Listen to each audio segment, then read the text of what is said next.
আসসালামু আলাইকুম। নান্দিয়া গ্রামবাসীর পক্ষ থেকে আপনাদের স্বাগত জানাচ্ছি। আমরা কুষ্টিয়া জেলার ঐতিহাসিক মিরপুর থানার অন্তর্গত আমবাড়িয়া ইউনিয়নের নান্দিয়া গ্রামবাসী।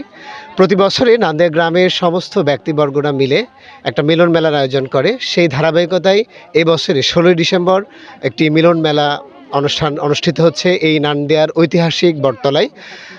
এই বছরের আমাদের এই মিলন মেলাতে বিশেষ আকর্ষণ হিসাবে আমরা 3টা ইভেন্ট রেখেছি। তার মধ্যে একটি ইভেন্ট হচ্ছে ফ্রি মেডিকেল ক্যাম্প, যেটা আপনারা দেখতে পাচ্ছেন।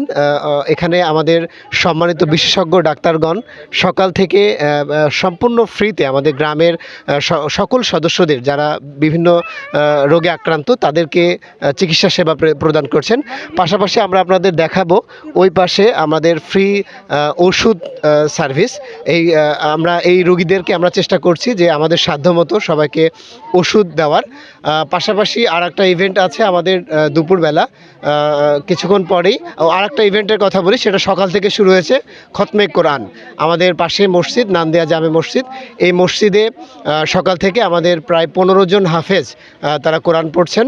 আমাদের এই গ্রামে এই পর্যন্ত আজকের দিন পর্যন্ত যতগুলো মানুষ মারা গেছেন, অসুস্থ আছেন, বিভিন্ন দেশে অবস্থান করছেন, তাদের জন্য বিশেষভাবে দুপুরে একটি দোয়ার ব্যবস্থা করা হয়েছে।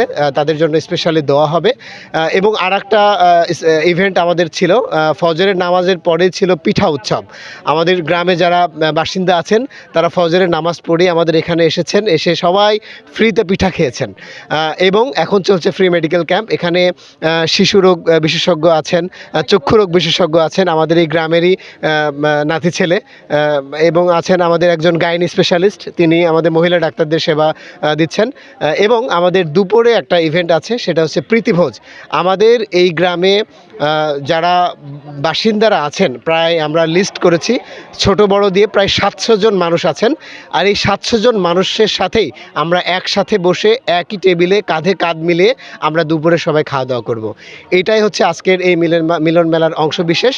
ধন্যবাদ সকলকে। আমি যে নান্দিয়ার একজন সন্তান হিসাবে গর্ববোধ করছি যে আমি এই গ্রামে শুকর আলহামদুলিল্লাহ যে আমি এই গ্রামের একজন সন্তান হিসাবে আল্লাহ তাআলা আমাকে পাঠিয়েছেন। আর দ্বিতীয়ত এই যে মহৎ একটা কাজের সাথে আমাদের সিনিয়ররা যারা জড়িত আছেন তাদের পাশে দাঁড়িয়ে যে আমি একটু হেল্প করতে পারছি। এবং সার্বিকভাবে আমার মূলত দায়িত্ব ছিল এই ফ্রি মেডিকেলটুকুই। এক একজন এক এক দায়িত্ব নিয়ে আজকে কাজ করছেন। আমারই দায়িত্বটা এটাই ছিল যে আমি সকল মানুষকে একটু ফ্রি মেডিকেল সার্ভিস দিব। আসলে আমি যে রোগে ভুগছি এটা একটা বিরল রোগ। এই রোগে কোনো আমার মনে হয় ডাক্তার আমাকে ভালো করতে পারি নাই। এই আমার অত্র অঞ্চলের মানুষের দোয়ার বরকতে আজকে আমি দাঁড়িয়ে এই ক্যামেরার সামনে কথা বলছি। এই দোয়াতেই অবশ্যই দোয়া হবে সবার জন্য ইনশাআল্লাহ। আমি আপনার মাধ্যমে বিনোদন মোডকেই ধন্যবাদ জানাই। তাদের শত ব্যস্ততার মাঝেও আমাদের এই গ্রামের ছোট্ট অনুষ্ঠানকে এই যে বিশ্ববাসীর মাঝে তুলে ধরেছেন, এই জন্য অসংখ্য ধন্যবাদ জানাচ্ছি। ধন্যবাদ ভাই। আমি শেখ হেদায়েতুল্লাহ। আমি এই নান্দিয়া সোসাইটির নান্দিয়া গ্রামের শেখবাড়ির একজন বাসিন্দা। বেসিক্যালি নান্দিয়া সোসাইটি আমাদের এই নান্দিয়া গ্রামটা একটা ছোট্ট গ্রাম। এই গ্রামে আমরা যারা বাস করি এদের ম্যাক্সিমাম মানুষই বাইরে থাকে, চাকরিজীবী। তো সবাই আসলে একসাথে এই এক জায়গায় হওয়া খুব দুরূহ ব্যাপার। তো এরই উদ্যোগে নান্দিয়া সোসাইটির আমরা বাইরে যারা চাকরিজীবী কিংবা যারা বাইরে থাকি এরা একটা সংগঠন করছে যার নাম হলো নান্দিয়া সোসাইটি আমরা গ্রামবাসীর জন্য। গ্রামে মনে করেন যে আমরা শুধু এইটাই আমাদের একটা বড় প্রোগ্রাম, যে নান্দিয়া গ্রামের সমস্ত লোকজনকে নিয়ে আমরা একটা আনন্দ উৎসব করতেছি, একেবারে টপ টু বটম। নান্দিয়ার যে মনে করেন খেটে খাওয়া একেবারে যে নিম্নবিত্ত থেকে শুরু করে একে উচ্চ সবাই এক লেভেলে আমরা একটা ছাতার তলে আমরা নান্দিয়ার যে একটা ছোট্ট গ্রাম, আমাদের ভিতর যে একতা, আমরা গ্রামবাসী একে অপরকে ভালোবাসি, আমাদের সবার ভিতরে যে একটা বন্ডিং, এই বন্ডিংয়ের একটা বহিঃপ্রকাশ। দেখেন এখানে ঢাকা, চিটং, কক্সবাজার, সিলেট, খুলনা অনেক জায়গা থেকে আমরা যারা যেখানে বাইরে থাকি সবাই আমরা এখানে গ্রামে আসছি। যে কী কারণে আমরা আমাদের যে পারস্পরিক একটা দেখা সাক্ষাৎ, আমরা একজনের সাথে সাথে দেখা হবে, একটা যে মনে করেন যে বন্ডিং, গ্রামের সবার ভিতরে যে একটা হৃদ্রতাপূর্ণ অবস্থান, আমরা সবাই ভালোবাসি। এবং এরই ধারাবাহিকতায় এই নান্দিয়া সোসাইটির এই আজকের প্রোগ্রাম 16 ডিসেম্বরকে কেন্দ্র করে, যেহেতু এটা ছুটির দিন, সব চাকরিজীবীরা সবাই বাড়িতে আসছে, যে সবার সাথে সবার দেখা হবে। এখানে যে প্রোগ্রামগুলো আমরা আয়োজন করছি সেটার ভিতরে প্রথমে আছে হলো মেডিকেল ক্যাম্প। আমরা একটা ফ্রি মেডিকেল ক্যাম্পের আয়োজন করছি। এখানে একটা ফ্রি মেডিকেল ক্যাম্প চলতেছে আপনার পাশে। মেডিকেল ক্যাম্পের পাশাপাশি আমরা সকালবেলা যেটা হয়েছে সেটা হলো যে আমাদের গ্রামের যারা মুরব্বী যারা মারা গেছেন, এই মৃত মানুষের জন্য আমরা কিছু কালাম খতম করা হয়েছে, কোরআন শরীফ খতম করা হয়েছে। এটা আমরা দুপুরে জোহরের নামাজে বক্সাবো। তাহলে ওদের যে যারা মারা গেছে তাদের জন্য দোয়া, তারপরে ফ্রি মেডিকেল ক্যাম্প, এবং নান্দিয়া গ্রামের টপ টু বটম সব মানুষ একসাথে একযোগে আমরা এই যে দুপুরে একটা প্রীতি বোঝাবে, যে সবাই কিন্তু এখানে কোনো শ্রেণী বিভেদ নেই, সবাই আমরা এক টেবিলে একসাথে খাবো। লটারিরও একটা দেখলাম, এবং এর সাথে পাশাপাশি একটা র্যাফেল ড্র আছে। র্যাফেল ড্রটা সবার শুধু নান্দিয়া গ্রামের সবার জন্য উন্মুক্ত। এখানে যে সর্বোচ্চ পুরস্কারটা আছে সেটা হলো একটা রাম ছাগল। এছাড়াও মনে করেন যে ছোটো বড় 100টা পুরস্কারের একটা অ্যানাউন্সমেন্ট আছে। তো এই আর কি, সবাই একসাথে বহুদিন পরে একসাথে এক জায়গায় হওয়ার মূল উদ্দেশ্য। এবং এই সব নান্দিয়া সোসাইটির সমস্ত মানুষের একটা বন্ডিং, যে আমরা নান্দিয়া সোসাইটি, আমরা গ্রামের জন্য, গ্রামের যে কোনো বিপদ আপত্তিতে পড়বেও, যে গ্রামের কোনো মানুষ যদি কখনো কোনো বিপদে পড়ছে, নান্দিয়া সোসাইটির যারা অ্যাডমিন আছে, নান্দিয়া সোসাইটির যারা টপ টু লেভেল, সবাই চেষ্টা করছে তার পাশে দাঁড়াতে।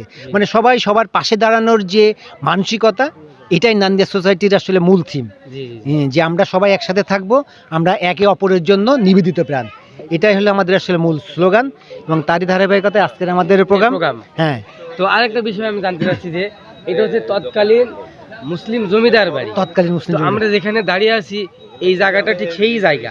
অবশ্যই। এটা সম্পর্কে সংক্ষেপে যদি কিছু একটা বলতেন শুরু থেকে এই পর্যন্ত। আসলে এটা হলো তৎকালীন মুসলিম জমিদার বাড়ি। অবশ্যই এখানে এক সময় মনে করেন যে হাজী শেখ শাখাতুল্লাহ, উনারই এই পিছে যে বাড়িটা দেখতেছেন, এই বাড়িটা ওনারই। এবং এই হাজী শেখ শাখাতুল্লাহ উনি 1929 সালে মারা গেছেন। তাহলে চিন্তা করেন, তার আগে উনি যে কার্যক্রমগুলো করছেন সেটা হলো এই এতদা অঞ্চলে প্রায় 99টা কূপ খনন করছেন মানুষের।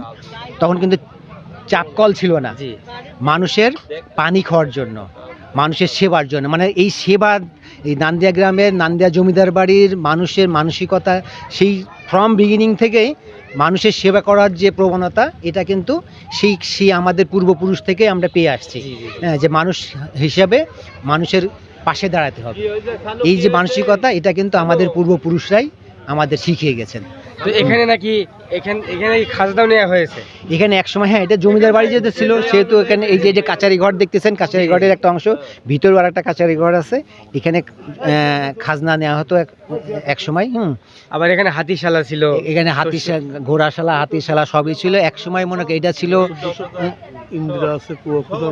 হ্যাঁ 1907 সালে আমাদের পূর্বপুরুষ শেখ শাখাউতুল্লাহ, হাজী শাখাউতুল্লাহ সাহেব পাইকপাড়া গ্রামে প্রাথমিক বিদ্যালয় 1907 সালে তৈরি করে দিয়েছেন।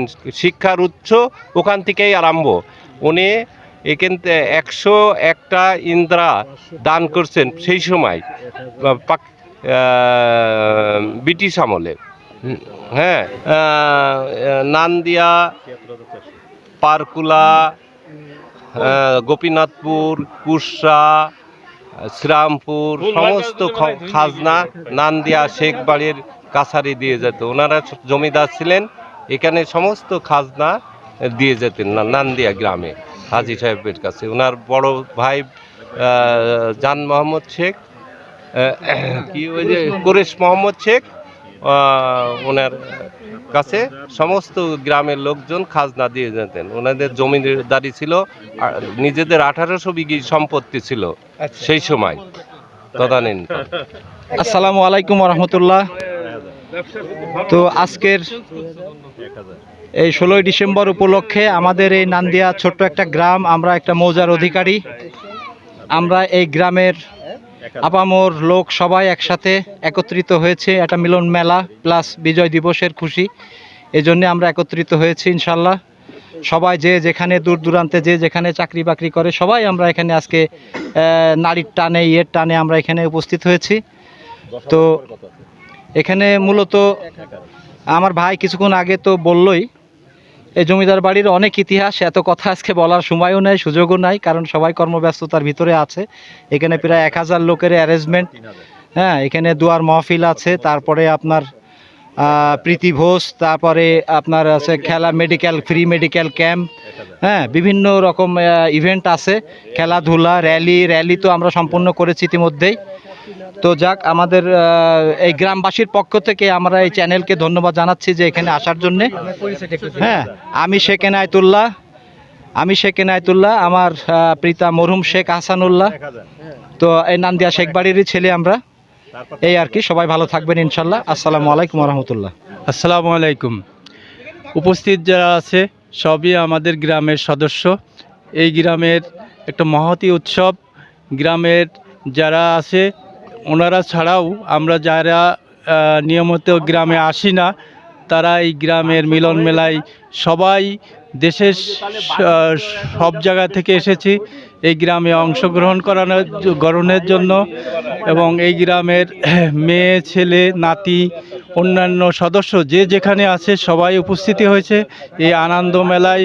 আমাদের সবচেয়ে ভালো উদ্যোগ আমি মনে করি যে আমরা সবাই গ্রামে একসাথে একবারে দুপুরে খাবো, সকালে নাস্তা করেছি, বিকালে খাবো। তো এই নান্দিয়া গ্রামের যে এই মিলন মেলা, এইটা আমরা চাইবো যে প্রতি বছরে অনুষ্ঠিত হবে। এর জন্য সবাইকে যারা আছে, বিশেষ করে এনামুল, কনক, ওহিদ, এনায়েত, ডাবলু, স্বপন ভাই, আমান ভাই সহ যারা আছে, জামিল, টিকু, লিটন, শাকিল, আরও যারা আছে, আমান ভাই সহ, এদের যে মহতী উদ্যোগ, আমরা শুধু তাদের এই উৎসাহের কারণে দূর দূরান্ত থেকে রাত জেগে এসেছি। এই অনুষ্ঠানটা সুন্দরভাবে হবে, দোয়া করি আল্লাহ যেন শেষ পর্যন্ত সুন্দর করে। আর এই গ্রামের ইতিহাস বলতে গেলে, যেখানে অনুষ্ঠান হচ্ছে এটা শেখবাড়ির সামনে। এই শেখবাড়ি পুরনো পূর্বপুরুষ যারা ছিল আমরা ওনাদের দেখে নাই। হাজী শাকাতুল্লাহ, উনি ওই সময় 7 বার হজ করেছেন। ওনার বড় ভাই বড় শেখ নামেই আমরা চিনি, উনি সহ এই পরিবারের বংশ পরম্পরায় আমার নানারা শেখ মোয়াজ্জেম হোসেন, শেখ সুলাইমান হোসেন, আহমদ শেখ, তারপরে নূর মোহাম্মদ শেখ, জনাব আলী শেখ, তারপরে আরও যারা আছে, আসান শেখ, আমার বাবা কুরাইশি হারুনার রশিদ, উনি গত হয়ে গেছেন। উনি এই গ্রামে সবসময় এতটাই আন্তরিক ছিলেন। আমার বাবা আমার জানা মতে এই গ্রামের সবাইকে নিয়ে চলার চেষ্টা করছে, এবং এই গ্রামের প্রতি যে কি মায়া আমার বাবাকে দেখে আমি বুঝতে পারছি। ওনারই পথ অনুসরণ করে আমরা অনেক ব্যস্ততার মাঝেও যে না, আমার বাবারা মরে গেলেও তাদের এই আত্মা খুশি হবে যে আমরা সবাই মিলে একসাথে এই অনুষ্ঠানে, গ্রামের কোনো ভেদাভেদ নাই, গরিব বড়লোক সবাই মিলে আমাদের গ্রামের সবাই দুপুরে খাবে, এখানে একসাথে আমরা থাকব, সারাদিন আনন্দ করব। এই মহৎ উৎসবকে আল্লাহ কবুল করুক, এবং ভবিষ্যতে আমরা প্রতি বছরে এরকম অনুষ্ঠান যেন অনুষ্ঠান করতে পারি, এটা গ্রামবাসী চাচ্ছে। আমাদের অনুষ্ঠান সূচি এরকম ছিল যে আমাদের মৃত যারা সবার জন্য তাদের মাগফিরাতের উদ্দেশ্যে আমরা দোয়ার আয়োজন করছি। হাফেজ সাহেবরা সকালে কোরআন শরীফ খতম করছেন, এবং ওনাদের সকালে নাস্তার ব্যবস্থা করা হয়েছে, এবং সকাল থেকে এখানে মেডিকেল ক্যাম্পের ব্যবস্থা করা হয়েছে গ্রামের যারা আছে, এবং প্রতিবেশী অনেক অসুস্থ লোককে আমরা ফ্রি মেডিকেল সার্ভিস দেওয়ার ব্যবস্থা করা হয়েছে। এবং আমরা চেষ্টা করব গ্রামের অসহায় মানুষের পাশে দাঁড়ানোর জন্য, এবং গ্রামের যদি কোনো বিপদে থাকে, গ্রামের সেই বিপদ আমরা মনে করি যে আমাদের বিপদ, ওইভাবেই আমরা আন্তরিকভাবে কাজ করব। আমাদের ভিতরে কোনো ভেদাভেদ নাই, আমরা বংশ পরম্পরায় নান্দিয়া গ্রামের প্রতিটা সদস্য আমরা আত্মীয়। আমরা এই আত্মীয়র বন্ধন অটুট রাখব, এবং দোয়া করি এর পরের বছরও যাতে আমরা এরকম অনুষ্ঠান করতে পারি। এই মিলন মেলা, এই আনন্দ উৎসব আমরা যতদিন সুস্থ আছি, আমাদের যারা ছোট আছে এদেরকেও উৎসাহ দেব যে তারাও, আমরা যদি করতে না পারি ওরা যেন ভবিষ্যতে করে, আমরা অর্থনৈতিকভাবে মানসিকভাবে তাদেরকে সহযোগিতা করব, এই আশাবাদ ব্যক্ত করছি আমি। আপনার একটু পরিচয়টা। আমি হলো আমার বাবা কুরাইশা হারুন আর রশিদ, গ্রামে হারু মাস্টার নামেই চেনে, ওনার ছেলে। আমি ঢাকাতে থাকি। আমি একটা গার্মেন্টস প্রতিষ্ঠানের সিনিয়র জিএম মার্চেন্ডাইজিং মার্কেটিং হিসাবে কর্মরত আছি এবং আমি রাজশাহী বিশ্ববিদ্যালয় থেকে পড়াশোনা করছি। আমার ভাই, বড় ভাই কুরাইশি মাহমুদ হাসান, উনি লন্টু, উনি বাংলাদেশ কৃষি ব্যাংকের জিএম। ওনার দুই ছেলে বিদেশ থেকে আসার কারণে বড় ছেলে জার্মানে থাকে, ছোট ছেলে দেশে চাকরির সুবাদে কোরিয়ায় ছিল, যার জন্য ওনারা গতকাল দেশে আসছে। উনি এই অনুষ্ঠানে আসতে পারি নাই বলে আমার কাছে বারবার বলে যে আমি যেতে পারছি না, এই কারণে তার মনটা এই গ্রামের প্রতি পড়ে আছে। সেও এখানে অর্থনৈতিকভাবে কন্ট্রিবিউশন করছে যাতে গ্রামের এই অনুষ্ঠানটা সুন্দরভাবে